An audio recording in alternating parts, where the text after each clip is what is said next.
Fora de Jogo apresenta 90+3, o teu videocast semanal. Os mágicos Coto, Quinto e Rabassa, soltinhos para mais uma emissão.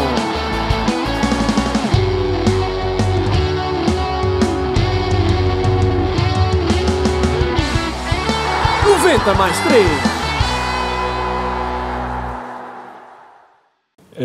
Aproveitar para encerrarmos também o capítulo do Sporting, agora que nos aproximamos da festa da final da taça. O Lionel teve o privilégio de ser um dos vencedores em duas ocasiões seguidas, 6-7 e 7-8, se bem me recordo. E também aproveito particular com outro grande jogo que também viveu em Alvalade, certamente aquela reviravolta histórica contra o Benfica, que ficou 5-3 em Alvalade. Os grandes jogos da minha vida. Portanto, que memórias é que tenho não só desse jogo, mas também dessas duas festas, uma com o gol de Lierson de frente ao Belenenses e outra 2 golos de Tigui. Roberto, não, Rodrigo. Essas são memórias que estão bem marcadas. Primeiro,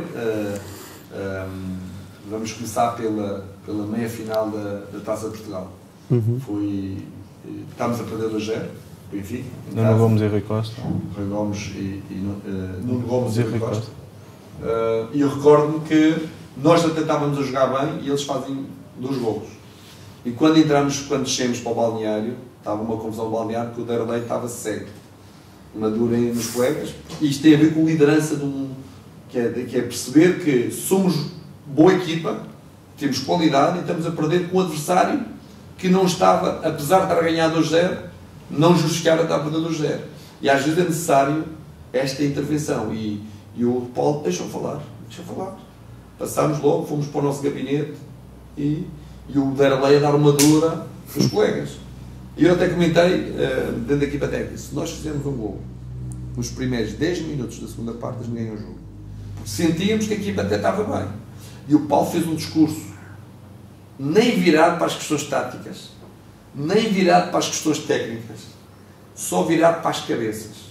Um discurso incisivo, brutal, curto e grosso.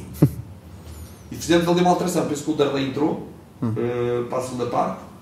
E o Paulo disse que saía pela mesma porta, não foi? Caso perdesse. Essa história é pública, não sei se não é pública, mas é uma história que é contada, e não é contada, que é verdadeira. O Paulo referia ao grupo, porque a pressão é sempre grande num clube grande, e nós temos que ter a capacidade de, quando tomamos decisões, assumirmos. E o Paulo disse, independentemente do resultado que vai ser aqui, eu vou sair pela porta toda a gente sabe, que é pelo helicoidal, pela porta principal, e vocês escolham pelo caminho que querem seguir, porque há sempre a segunda porta, que é a porta da fuga. Exato. Momento de expressão, os adeptos, e este foi o discurso, não foi muito mais, com as alterações feitas, pelas paradas e siga. E realmente a equipa deu uma resposta fantástica. Recordo-me que o Yannick faz 2 golos, o Liaison faz 1, o Derlei faz 1 e o Simon Vukcevic faz outro. Exato. Foi o quinto golo. Fizemos o 2-1, penso que aos 14 minutos da segunda parte. Depois fazemos os 2-2, o Nuno Gomes faz o 3-2. Cristiano Rodrigues. Ou Cristiano Rodrigues, sim, peço desculpa.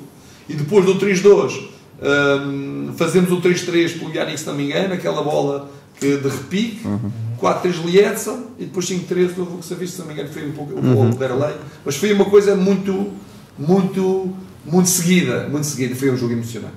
Curiosamente, tem uma história gira, que houve uma empresa de um amigo meu, que lamentavelmente já está entre nós, da nossa idade, que faleceu por um problema oncológico, há 4 anos atrás, que queria trazer os funcionários todos a esse jogo.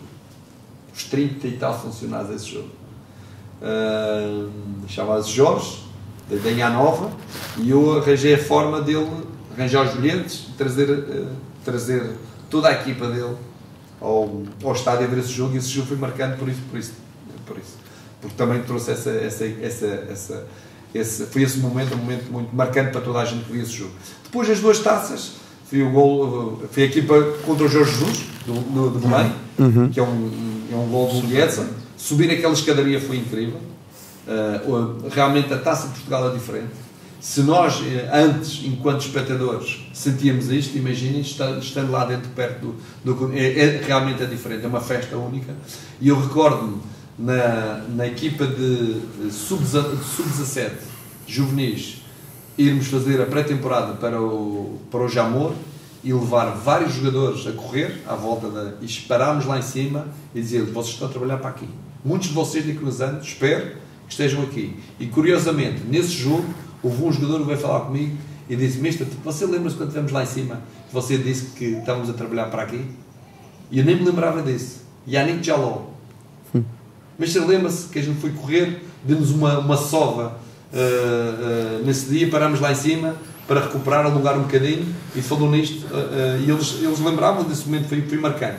E depois foi marcante a segunda, porque depois ganhámos a Supertaça contra o Porto. O gol dos Ismailov, o grande gol em Leiria.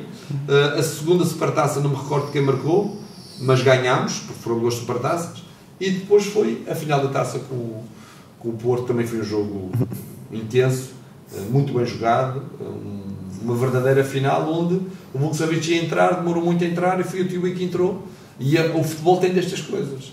O Vukcevic entra, não entra, eu olhei para o Paulo olhou para mim, vai, não vai, estava a demorar, estava a perder tempo a tirar a meia, e isto são questões de princípio, que é, o jogador tem que querer entrar, tem que ter fome de jogo, tem que querer ajudar a equipa numa final, e o Paulo, não, Tiuí, bora, entra, vamos embora. E o Tiuí entra e faz 2 gols e ganhamos a taça. Digam lá que isto é tática. Maravilha. Às vezes é... E o futebol tem tantas coisas, que é a intuição do treinador, do momento, de poder tomar uma decisão que às vezes não tem nada a ver com as gestões táticas do jogo, mas mexer com a cabeça dos jogadores. E essa foi uma decisão tomada, e o Tiuí faz 2 gols e ganhamos a taça e está lá na vitrine do Sporting. O Vukcevic era um jogador, como corria na imprensa e passava por nós adeptos, de facto indisciplinado, ou era um talento bruto muito desperdiçado? Era um talento bruto que não gostava de futebol, ele próprio dizia. Sim, gostava de karaté, não é? Hoje, e tinha um talento, um poder físico, sim, uma capacidade de finalizar, só que era um jogador que jogava muito para ele, não era um jogador de equipa, era um jogador que precisava também de alguma disciplina interna, que não estava preparado também para jogar num clube grande, mas reconheceu depois eu criei uma boa relação com ele, quando veio para Chaves, ele ainda jogou no Chaves, e reconheceu que perdeu uma grande oportunidade na vida quando passou pelo Sporting, reconhecia, mais maduro, mais consciente, porque aquela idade entre os 20 e os 26 anos, muitos deles ainda não assentaram bem os pés na terra, a perceber o que é que podem fazer, o futuro, e o que é que podem acrescentar numa fase importante da sua vida. Eu tenho aqui só duas questões sobre 2 jogadores, e uma delas até bastante atual, já que o Sporting é atual campeão nacional, e há aqui uma das figuras que é uma das lendas do Sporting, que é Sebastião Coates. O Lionel presenciou possivelmente a pior fase de Sebastião Coates, em que naquela altura ele passou quase como um vilão, inclusive faz 2 autogols em 2 jogos seguidos com o Lionel, e acabou, jogo com o sim, acabou aí por ser muito massacrado pelos adeptos do Sporting, e agora, após a chegada de Ruben Amorim, curiosamente também com a adaptação ao sistema 3 centrais, onde ele se claramente sente muito mais confortável, mas efetivamente no ano a seguir ele é o melhor jogador da Liga. Como é que vê esta evolução do Coates, de passar de vilão a um herói e agora claramente uma lenda do Sporting? Bem, o Coates não era aquilo que apresentou naqueles 4 jogos. O Coates não deixou de ser bom jogador, não deixou de ser um líder, não deixou de ser uma grande figura para um plantel. Um jogador maduro, tranquilo, educado, profissional e com um papel importante para os mais jovens. O Coates é tudo isso. E era tudo isso na altura. Só que a vida muitas vezes é imprevisível, e o futebol é imprevisível. E que eu não me vou esquecer, porque nós quando assumimos uma equipa, há um conjunto de comportamentos táticos que eles só são adquiridos com o tempo. E eu recordo-me disto como se fosse hoje. O gol que nós sofremos, em que o Coates faz autogol, há uma bola vinda do guarda-redes para o lado direito, para o nosso lado esquerdo. E eu tinha dito que quem disputava essa bola nunca era o lateral, era o médio interior desse lado. Porquê? Porque quando o lateral disputava essa bola, ficava espaço vazio, havia um espaço vazio ali. E ia expor os nossos 2 centrais, que eram mais lentos, que jogou o Neto e jogou o Coates nesse jogo. E este é Estou a ver a jogada toda. Há um passe largo. E quem é que vai disputar essa bola? O Acunha. Quem devia disputar essa bola, que estava mais forte, era o médio interior, que era o miúdo da formação, era o Eduardo... Miguel Luís? O Miguel Luís, exatamente. E era o Miguel Luís que ia lá. O que é que acontece? Foi o Acunha disputar essa bola. O adversário do Miguel Luís saltou na profundidade. E como teve iniciativa do movimento, e o Miguel Luís ficou no meio pau. Vou disputar ou não vou? Quando não foi o Acunha. Foi o Acunha, ele perde o timing de acompanhar o jogador. Perde o timing, o primeiro duelo é perdido, a bola entra lá no ala, o ala mete na frente, cruza e dá um autogol do Coates. É o autogol, faz parte das circunstâncias do jogo. Sim. E depois ele acaba por fazer esse autogol também contra o Famalicão, se não me engano. Exatamente. Uma coisa assim.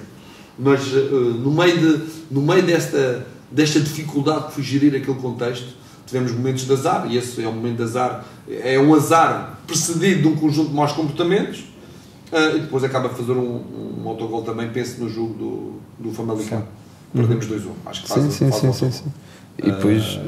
E portanto, isto acaba por ser altamente penalizador de um jogador que realmente é uma referência e hoje está a fazer 2, 3 anos de grande nível. E portanto, eu ainda há pouco tempo falei nisso, Coates, o melhor jogador da equipa, mais consistente, e em 4 jogos fez 2 autogolos, que não ajudou nada àquilo que foi o meu processo de Sporting. E eu queria falar de outro jogador, porque eu acho que aí também é importante ressalvar a importância da equipa técnica, neste caso do Paulo e do Mister Lionel e dos restantes membros, que é Rui Patrício. Rui Patrício estreia-se muito novo, muito jovem, quase numa idade, ele assume a titularidade numa idade muito atípica para um guarda-redes, cometeu muitos erros que são naturais num guarda-redes dessa idade, mas vocês, enquanto equipa técnica, mantiveram a aposta, havia guarda-redes que até mais experientes que vieram, e o Rui continuou com a titularidade. Acha que isso foi o fundamental para que ele se cimentasse como o guarda-redes que é hoje e que foi tão importante quer para Portugal, quer nas equipas onde passou? E deixa-me só fazer aqui um preço, porque o Sporting vive atualmente um momento em que pode voltar a acontecer, ter que apostar num jovem guarda-redes, e também a opinião do Lionel sobre isso, se isso vai acontecer ou não, se é a sua convicção. Eu recordo-me, comecei a trabalhar com o Rui, ele com 12 anos. O treinador de guarda-redes dele era o Mister Carvalho. Foi antigo jogador de futebol do Sporting, dos anos 60, anos 70, campeão da Taça das Taças, Seleção Nacional. Era uma figura, e aqui o Pedro conhece também, o Mister Carvalho. E ele era de Marrazes, chamava-lhe Marrazes, anda cá Marrazes. Nós trabalhávamos no campo das Amendoeiras, do Sporting da Torre, naquele peladão. E ele, na altura, com 12, 13 anos, já tinha um físico considerável. Sempre fui um miúdo extraordinário, trabalhador sério, e eu acompanhei o trajeto. Trabalhei com ele durante muitos anos, o Patrício, muitos anos, na equipa, em quase todos os escalões. E o Patrício foi sempre um jovem guarda-redes com uma humildade extrema, uma grande capacidade de trabalho, aceitava muito bem tudo o que lhe era pedido, não era muito expedito, mas fui aprendendo pelo trabalho e pela repetição. E isso permitiu ganhar um conjunto de valências. Se me perguntarem que ele estava preparado, não estava. Pois. Nenhum miúdo está preparado, porque o contexto do profissional é um contexto diferente, mas eles precisam desse espaço para crescer, e às vezes crescem em contextos favoráveis e às vezes crescem em contextos desfavoráveis, e o Rui teve um contexto favorável da equipa técnica, que apostou nele. Pois.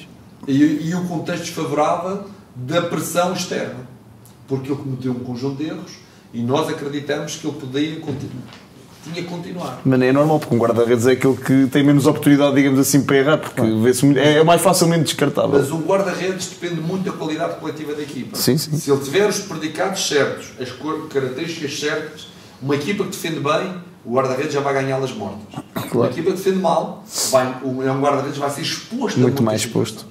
E o Rui aprendeu com os erros, e nós demos esse espaço de erro, que foi importante dar-lhe esse espaço, e não tenho dúvidas que se não fosse esta equipa técnica pela mão do Paulo Bento, provavelmente o Rui não teria a carreira que está a ter.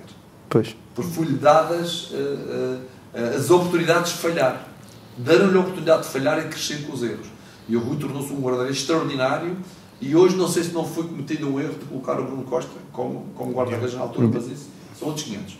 Porque o Rui, não havia motivo nenhum para tirar o Rui da baliza, havia um potencial emergente que era o Bruno Costa. Diogo Costa. Desculpa, o Diogo Costa. E como é que viu a sua saída do Sporting daquela forma em que vê-se que, mesmo junto dos adeptos do Sporting, há alguma animosidade e que se calhar até impede que ele pudesse voltar, porque ele está livre, ou vai estar livre. Não um pouco nessa questão. Provavelmente o Rui nunca vai voltar ao Sporting. Pois, porque... Falou com ele nessa altura? Não, na altura não. Que ele saiu do Sporting. Mas foi uma situação muito, muito difícil para toda a gente, num contexto que quem está por fora nem percebe muito bem os meandros de tudo o que se passou após aquele ataque à academia. E portanto não consigo ter uma opinião formada e clara sobre a questão, à exceção de que os jogadores quiseram ir embora pelo clima que foi criada pelo aquele ataque à academia, ainda por cima, tendo em conta aquilo que são as notícias e que é público, potenciado por pessoas internamente. Portanto, foi... Sim, às vezes as pessoas esquecem-se que é uma situação pode ser traumática para os jogadores, não é? No fundo eles foram atacados sem... Pois é isso. E as pessoas às vezes acham que... E nós não sabemos sim. Portanto, respondendo à questão, não acredito que ele volte para o Sporting, mas o futebol é tão imprevisível que também pode vir a acontecer. Agora não tenho dúvidas que o Rui está a fazer uma carreira extraordinária e tem ajudado muitas as equipas em muito naquilo que é o seu rendimento, a sua postura, o seu comportamento profissional. Acha que é o melhor guarda-redes português de sempre? Não digo, é difícil avaliar o que é o melhor guarda-redes. Sim. É um dos melhores guarda-redes portugueses, não tenho dúvida. Muito bem. Avançamos agora para a carreira como treinador principal do Mister, que também já conta com 158 jogos, uma marca assinalável, e já passou por... Começou no Marítimo, contexto também difícil, já lá iremos. Passou pela Grécia, pelo Egito, pela Hungria, onde o Império Austro-Húngaro parece que ainda tem raízes, e depois também no Romila, que era um clube satélite, creio eu, do Wolverhampton. Explique-nos também um pouco como é que foi a transição e brinde-nos com algumas das melhores histórias que tem pelo estrangeiro, onde o Mister teve alguns anos, por favor.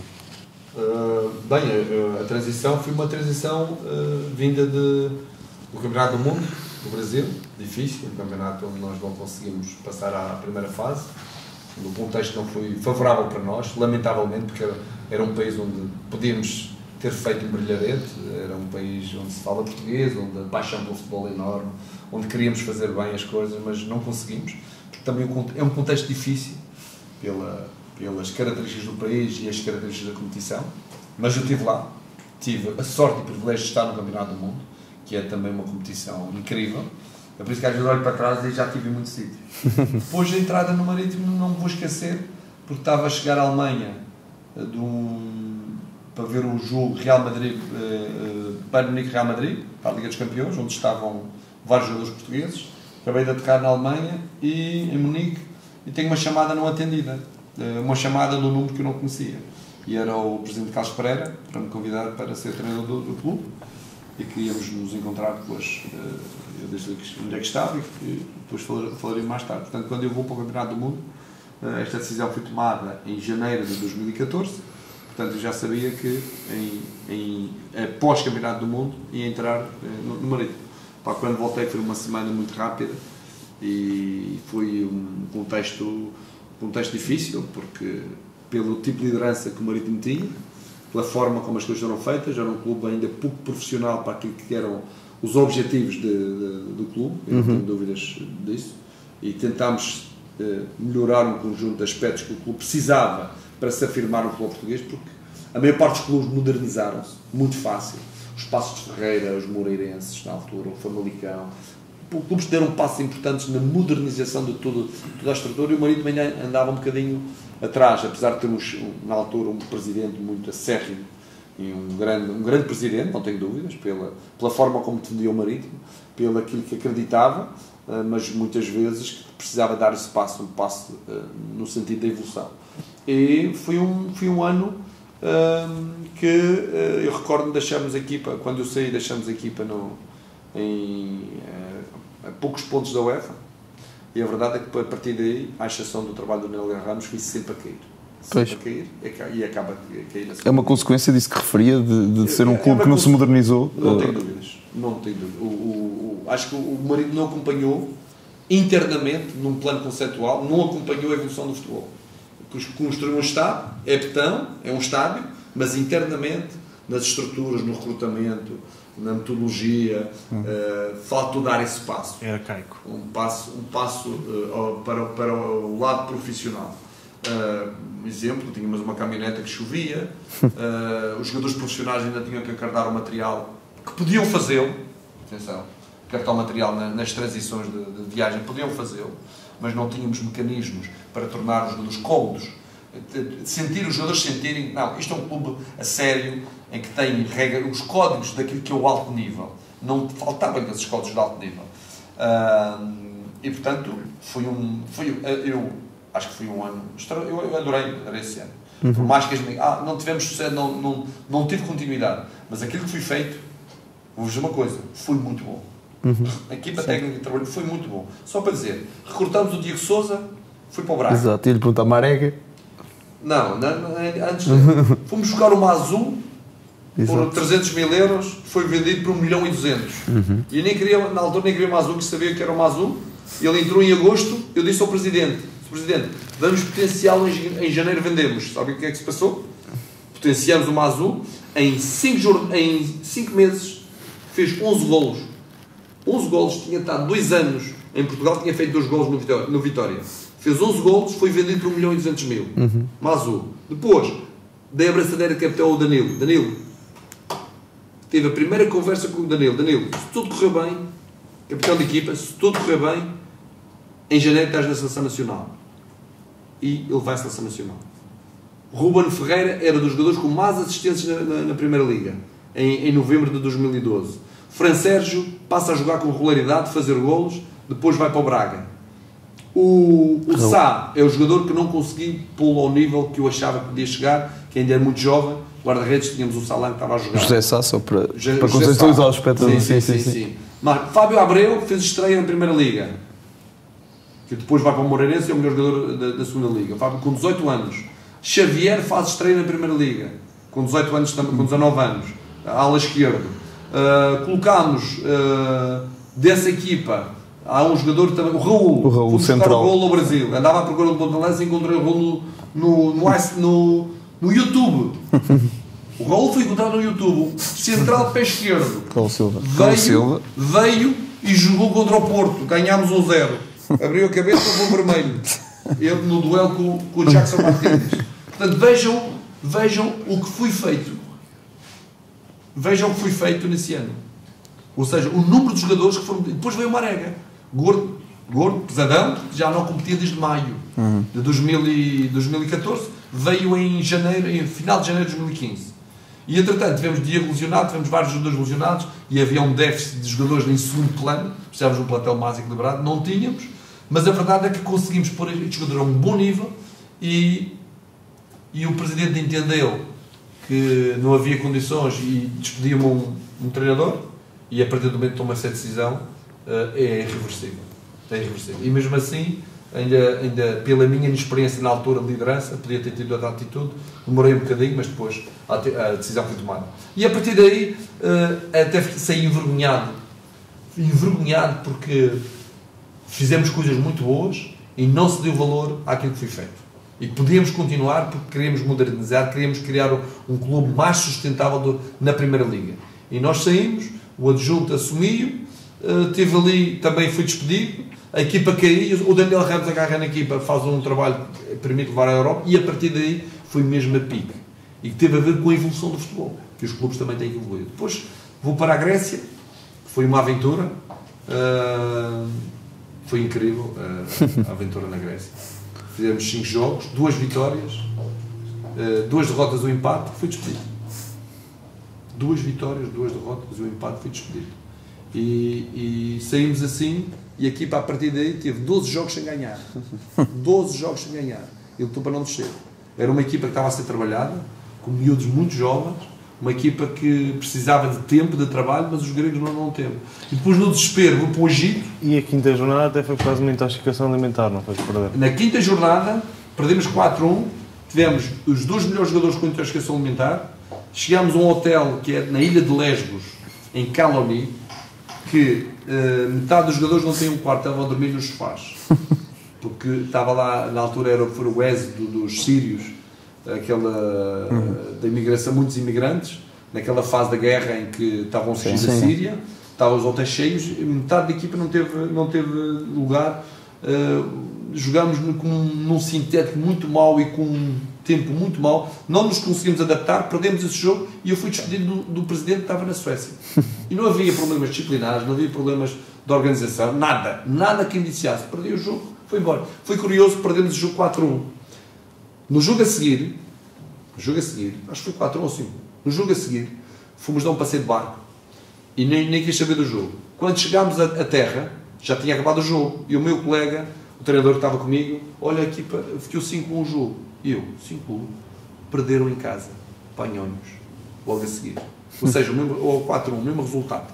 Ou seja, foi uma aventura, foi difícil, porque eu estava numa fase de me afirmar, de melhorar o meu processo enquanto treinador, e de repente leva essa porrada. E quando sais rapidamente dos clubes, a aceitação futura não é fácil. Pois o Egito foi um problema de organização, foi mais um problema financeiro.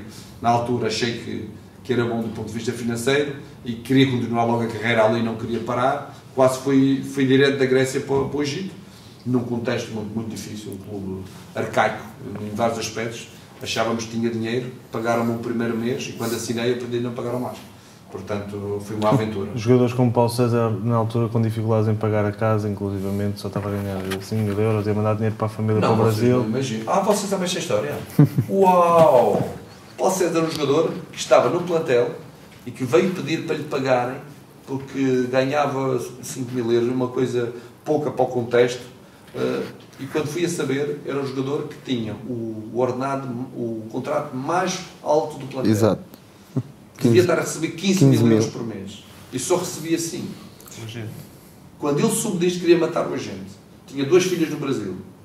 E nós, quando começamos a perceber destas coisas e da complexidade em determinados países, em determinados contextos, é que percebemos a dificuldade do que é gerir estas cabeças e estas equipas. Fiz uma viagem para jogar de comboio a noite toda, de uma cidade para outra, 1000 e tal quilómetros, para jogar no dia seguinte.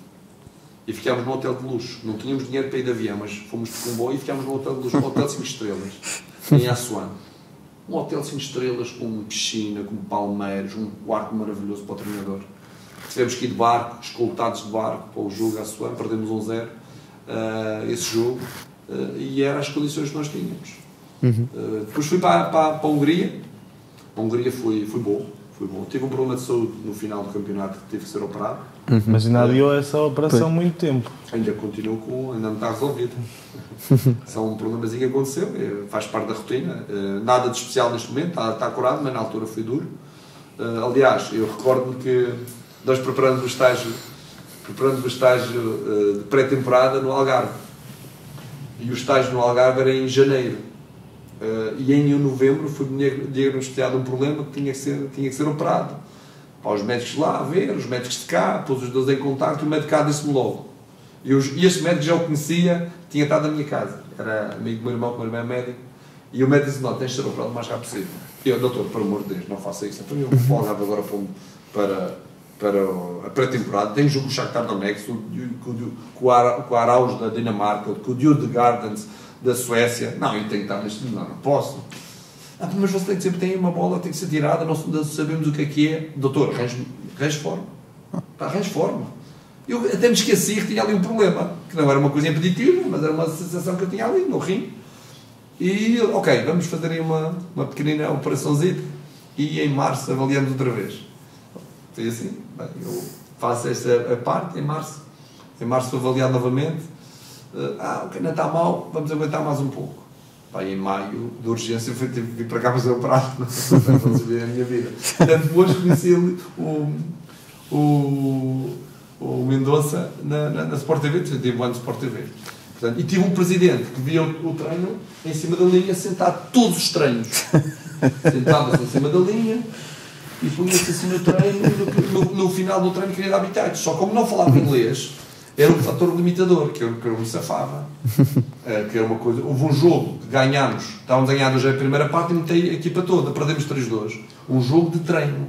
Um jogo de treino de uma equipa de segunda liga. Matou-me ali. Foi uma coisa louca, chegou ao balneário a espernear, trouxe o secretário técnico para traduzir, porque aquilo era uma vergonha.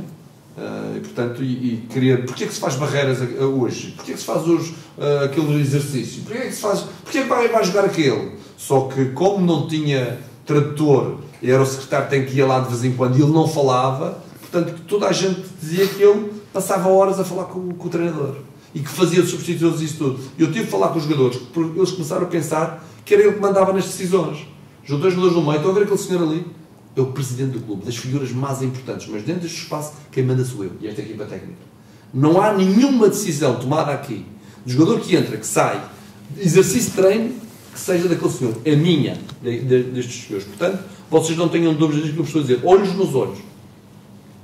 Vocês percebem que é, quando chega a este ponto, que o treinador tem a necessidade de poder mostrar a eles que assim é difícil de gerir uma equipa de futebol. Onde aquele balneário era sérvios, húngaros, romenos, em que eles, até do ponto de vista histórico, Sim. não se dão bem. E isso verificava-se Dentro do balneário. Chegou a haver um conflito entre um guarda-redes, creio eu, e um jogador, não foi? Houve uma expulsão. No intervalo, acabou o jogo, fui direito ao jogador e dei-lhe um soco. Um jogador sérvio, guarda-redes, ao nosso lateral esquerdo, grande equipa. Portanto, vocês estão a ver o nível. Depois como é que se intervém? Fácil, nem entra no balneário. O guarda-redes, fora. Olha, tem uma história gira por acaso foi engraçado, no Itiado. E hoje, com um jogador que hoje telefona-me todos os meses. Já me convidou para lá ir e... O que aconteceu? Ele era um jogador que de vez em quando jogava, não jogava. E íamos jogar com os Amalek. Tínhamos feito uma viagem de 3 horas até ao Cairo. E eu, na palestra, estávamos no hotel, preparados para viajar. Palestra, tal. Vai jogar este, ele não está nos 11. Quando eu digo os 11, ele levanta-se e começa a sair da sala. E o capitão da equipa vai lá, levanta-se e agarra. Eu, não, deixa eu sair. Não há problema nenhum. Não há problema nenhum, deixa eu sair. Ele quer sair, não ficou satisfeito, deixa eu sair. E saiu. E nós já acabei, e fomos embora. Entramos no autocarro e eu entrei primeiro. Disse ao homem, a porta de trás fechada. Entrei primeiro. E eles entram pela frente. E o senhor ia sair. Não, tu aqui não entras. Aqui não entras nunca mais. E ele precisava perceber inglês. Aqui não entras nunca mais. Faz o que tu quiseres, mas aqui não entras. E não entrou. Era uma viagem de 3 horas. E ele não entrou. Não jogou e a partir daí nunca mais jogou. Nunca mais calçou. Uma questão de princípio. Abandonou o barco. Portanto, isto são histórias que fazem parte da nossa existência. Sim. Enquanto treinadores. E agora falar da sua aventura atual, não é? na China. E antes de abrir a pergunta para a questão cultural e para as histórias, para os desafios que tem enfrentado, também queria saber em que ponto é que está o futebol chinês. Nós sabemos que ali por alturas de 2017 o futebol chinês fez um grande investimento, as equipas investiram, recordo-me que chegaram a investir quase 500 milhões no mercado de transferências, trouxeram jogadores de grande renome como o Hulk, como o Oscar, portanto como o Carlitos Tevez, mas entretanto, quer com a pandemia, quer com imposições governativas, tetos salariais, isto mudou um bocadinho o paradigma. Ou seja, em que ponto está o futebol chinês neste momento, quais os objetivos e qual o objetivo do Mr. Lionel tanto na China? Bem, o futebol chinês teve um acrescente de qualidade numa determinada fase nos últimos anos. O que é que se passou? Houve muito investimento em jogadores estrangeiros, houve muito investimento em treinadores estrangeiros, mas esqueceram-se de uma coisa fundamental, que era investir na base. E houve algum investimento na base, que tem a ver com as infraestruturas, faltou investimento ao nível da sistematização e do trabalho que é feito nos jovens jogadores para dar progressão até o alto nível. O que é que aconteceu depois? Como não há retorno financeiro, as empresas que foram investindo foram percebendo que não tinham retorno financeiro. Eram épocas a gastar dinheiro, É verdade que promoviam as marcas junto dos clubes, mas não lhes dava retorno financeiro para recuperar esse dinheiro. Então, o que aconteceu? Houve um aumento de corrupção. Clubes a falirem, a caírem, e a credibilidade do futebol chinês a partir de certa altura cai, tanto que a maior parte dos treinadores saem, os grandes jogadores saem também. O meu clube, por exemplo, teve o Drogba, teve o Carlitos Tevez, teve o Moreno, teve o Sharawi, teve jogadores de renome. De renome, sim. E entretanto, o que é que se passou? O governo acaba por, nesta fase, nos últimos anos, começa um combate enorme à corrupção. E esse combate enorme está a tentar limpar ou dar alguma credibilidade ao futebol chinês, acredito, porque a China é uma potência em vários níveis. É o futebol que ainda não tem uma história muito vincada, porque os clubes são recentes.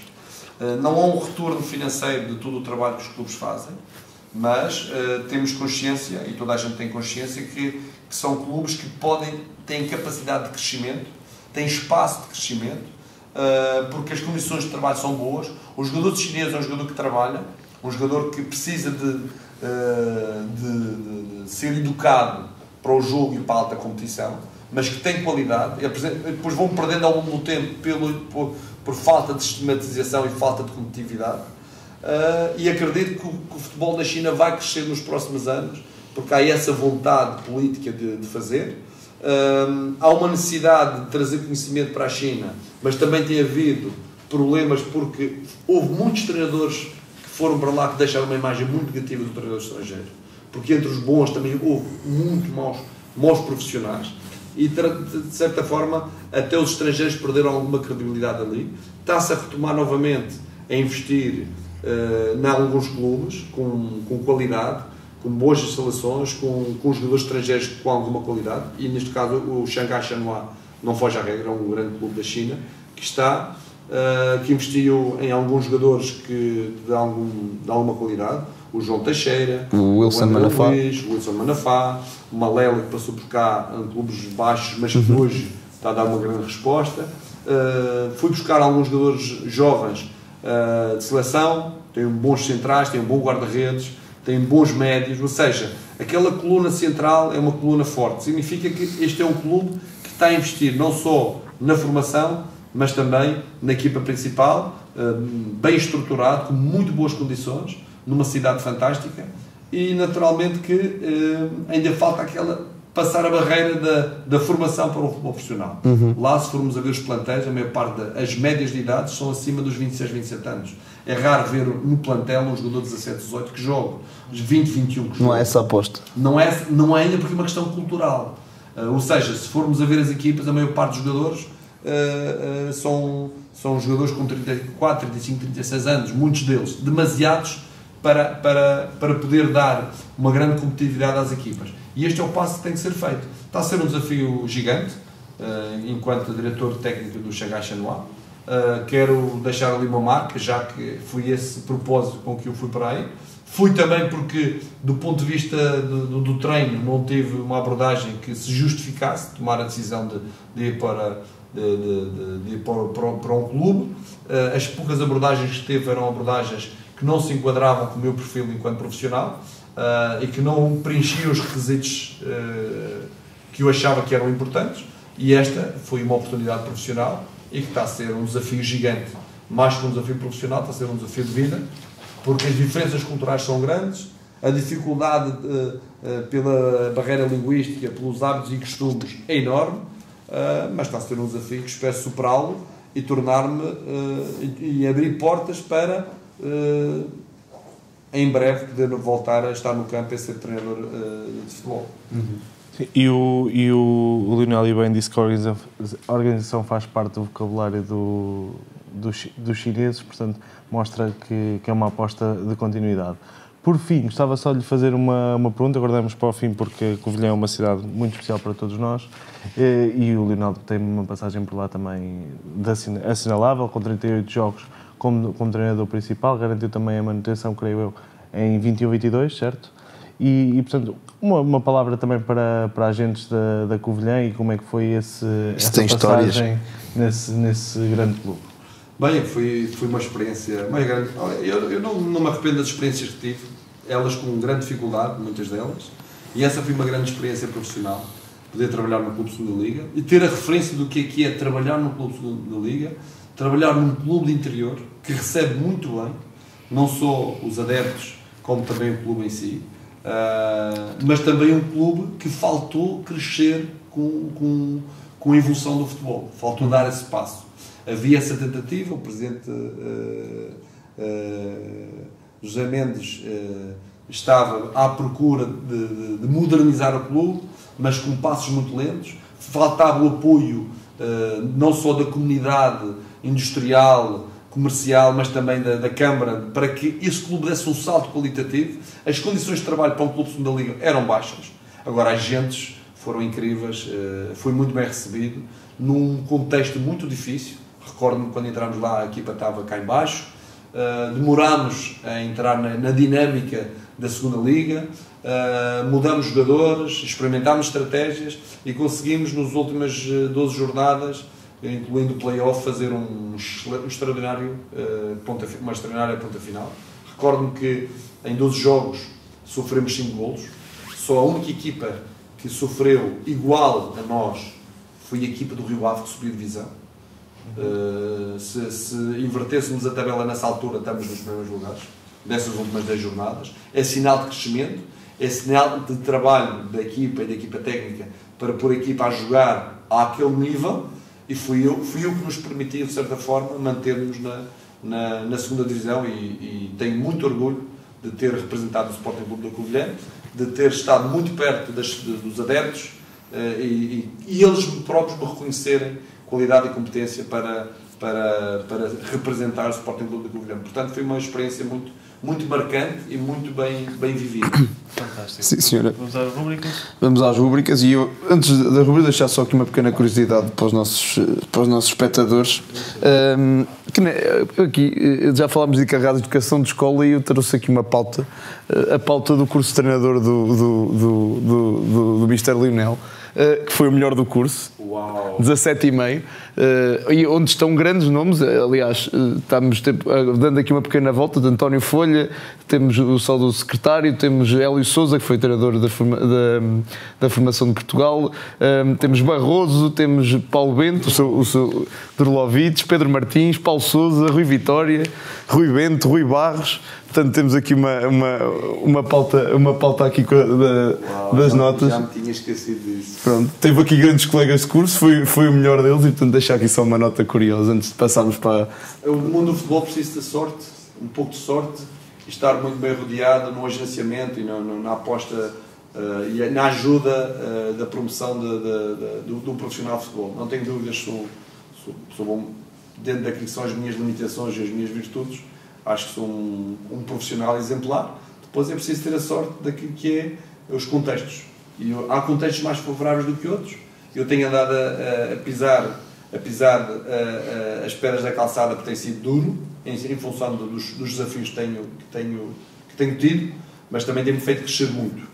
E hoje estou muito melhor preparado do que estava há uns tempos atrás. Portanto, à espera do desafio certo para me afirmar no futebol, seja no futebol português, seja no futebol qualquer. Ora, muito bem, por falar em desafios, vamos passar à lotaria do penalti. Lotaria do penalti. Vamos então à lotaria do penalti. Agradecer desde já também à Licor 35 por apadrinhar esta rúbrica. Na lotaria nós pedimos sempre um desafio, lançamos aqui sempre um desafio aos nossos convidados, e o nosso desafio é fazer um 11 dos jogadores que apanhou na formação, portanto, do Sporting. O melhor 11. O melhor 11 dos jogadores que apanharam. Ou o melhor 23 também não há mal. Melhor 11. Melhor 11. Não é fácil. Bem, Rui Patrício. Laterais. Vamos lá. Rui Patrício. Centrais. Zé Fonte. Daniel Carriço. Gonçalo Inácio. Miguel Garcia. Adrian. Depois na frente, Moutinho, médio, Nani, Quaresma, Ronaldo, Yannick, Zé Zinando, para quem não conheceu, Zé Zinando foi um grande capitão no sub-19 e podia ter feito uma carreira diferente. Carlos Saleiro podia ter feito uma carreira extraordinária, foi um grande ponta de lança na formação que acabou por não ter o sucesso em função das suas características. O Beto Guarda-Redes, que fez uma carreira extraordinária à conta de muito trabalho, pouca gente acreditava nele, e ele acaba de fazer uma carreira muito boa. Já passa dos 11, mas isto é um plantel. Mas também é o 90 mais 3, portanto estamos sempre a contar com o extra. Estamos sempre a contar com o extra. Temos o Yannick Jaló, que também foi um jogador que podia ter feito uma carreira diferente e tinha muito potencial. Fábio Paim. Fábio Paim não incluí nesse grupo, porque o Fábio Paim acabou muito cedo. Mas pelo que viu na formação? Podia ter, até aos 16 anos, podia ter, a partir dos 16 anos foi sempre a cair, lamentavelmente. Tínhamos muitas expectativas no Fábio Paim. E de certeza que está-me a esquecer aqui algumas. Tenho o Matias Nunes, o Nuno Mendes. Sim. Às vezes estou a falar do passado, mas recentemente tivemos aí alguns jogadores. Sim, nesse sub-23 está o Eduardo Quaresma também. Nuno Mendes, que foram jogadores que deram muito. E neste momento o Gênio foi um jogador que passou por mim também, mas não com muita consistência, mas passou por mim também. Sim. É um jogador que na altura nem se acreditava, não sabíamos muito bem o que ia dar, e mérito a quem o potenciou, mas que passou pelas minhas mãos durante um período. E portanto são estes aqueles muito fortes. São muito fortes. Consegui incluir aí o Pedro Mendes, porque na estreia faz um gol. Um golão. Na primeira na Liga da Europa. Na Liga Europa. E que fez-me um gol quando jogava no Rio Ave. Jogámos melhor que o Rio Ave, fomos melhor equipa, e o Pedro fez um jogo miserável e faz o gol da vitória. E no final ele diz: não se faz isso a um par. Não se faz isto a um par. Ele sabe disso. Vamos à memória. É isso, vamos então à nossa última rúbrica. Vamos então passar às luvas do Ricardo. As luvas do Ricardo. Vai partidaça, batida, agarra Ricardo! Só falta marcar Portugal! Vamos então às luvas do Ricardo, que hoje até podia ser as luvas do Rui Patrício também, e como já que falámos dele hoje. Mas não, nesta rubrica pedimos sempre uma história, uma memória, para encerrar em beleza o episódio. Portanto, tem a batuta para encerrar aqui. Uma memória? Ou uma história, uma coisa... Pode ser pessoal também. Há tantas. Se for uma inédita, ainda melhor. Há tantas. Desde os grandes jogos, os grandes momentos, mas há um momento marcante foi... meu pai faleceu numa sexta-feira e nós no sábado jogámos contra o... Estava no Debrecen. Foi Debrecen contra os Peste.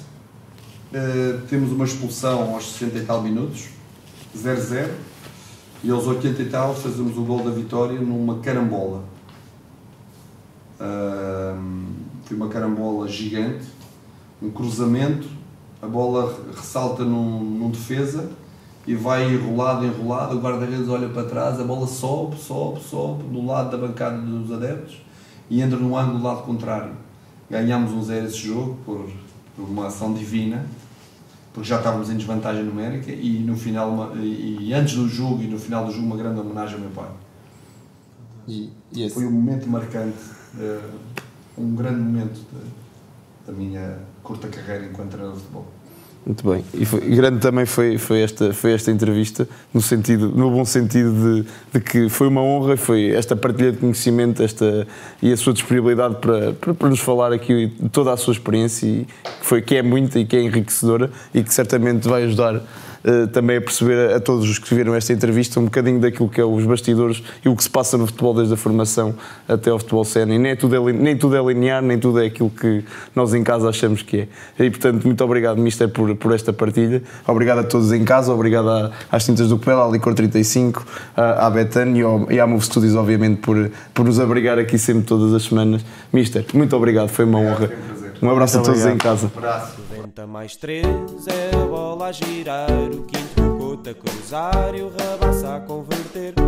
90 mais 3, indivíduos sensatos, soltinhos e pacatos até o clima ferver. E à medida que a semana nos vai dando muita trama, é o fora de jogo que está no 90 mais 3.